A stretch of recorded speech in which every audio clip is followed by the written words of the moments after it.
Hi, students, let's get started with the subject English, Beehive, Chapter 8 Kathmandu.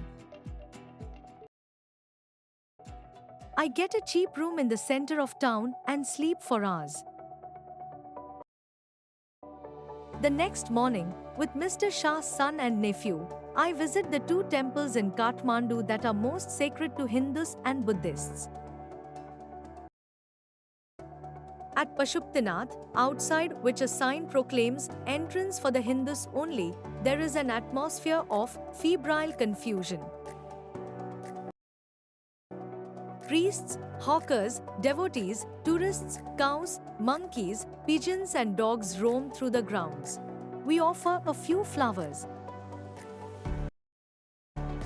There are so many worshippers that some people trying to get the priest's attention are elbowed aside by others pushing their way to the front.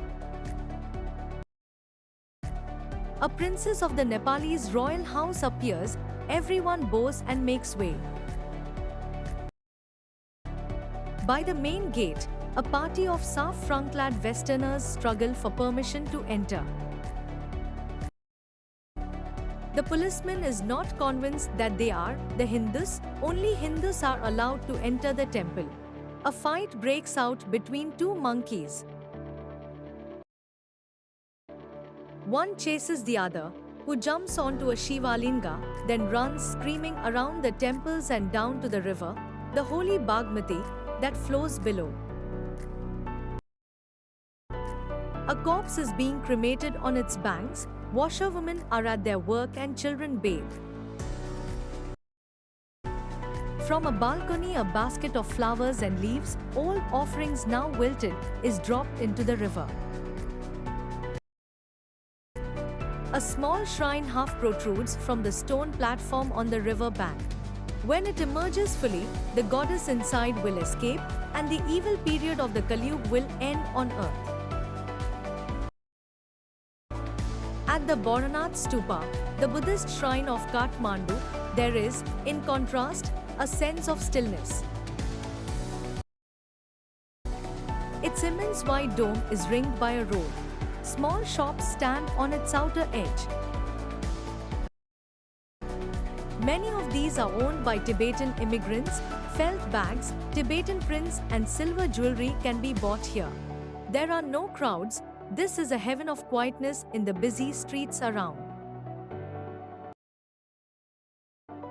Kathmandu is vivid, mercenary, religious, with small shrines to flower-adorned deities along the narrowest and busiest streets, with fruit sellers, flute sellers, hawkers of postcards.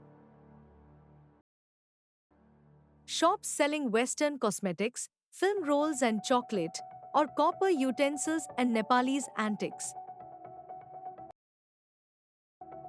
Film songs blare out from the radios, car horns sound, bicycle bells ring, stray cows low questioningly at motorcycles, vendors shout out their wares. I indulge myself mindlessly by a bar of marzipan, a corn on the cob roasted in a charcoal brazier on the pavement, rubbed with salt, chili powder and lemon. A couple of love story comics, and even a Reader's Digest. All this I wash down with Coca-Cola and a nauseating orange drink, and feel much the better for it. I consider what route I should take back home. If I were propelled by enthusiasm for travel per se, I would go by bus and train to Patna, then sail up the Ganges past Banaras to Allahabad, then up the Yamuna, past Agra to Delhi. But I am too exhausted and homesick. Today is the last day of August. Go home, I tell myself, move directly towards home. I enter a Nepal Airlines office and buy a ticket for tomorrow's flight. I look at the flute seller standing in a corner of the square near the hotel. In his hand is a pole with an attachment at the top from which 50 or 60 bansuris protrude in all directions, like the quills of a porcupine. They are of bamboo. There are cross flutes and recorders. From time to time he stands the pole on the ground, selects a flute and plays for a few minutes. The sound rises clearly above the noise of the traffic and the hawkers' cries. He plays slowly, meditatively, without excessive display. He does not shout out his wares. Occasionally he makes a sale, but in a curiously offhanded way, as if this were incidental to his enterprise. Sometimes he breaks off playing to talk to the fruit seller. I imagine that this has been the pattern of his life for years.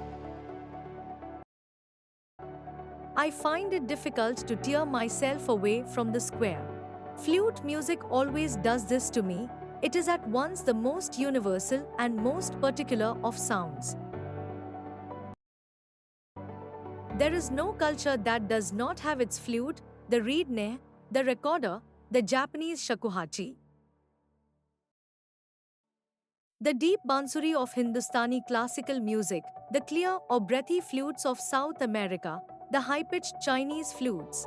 Each has its specific fingering and compass. It weaves its own associations. Yet to hear any flute is, it seems to me, to be drawn into the commonality of all mankind, to be moved by music closest in its phrases and sentences to the human voice. Its motive force too is living breath. It too needs to pause and breathe before it can go on.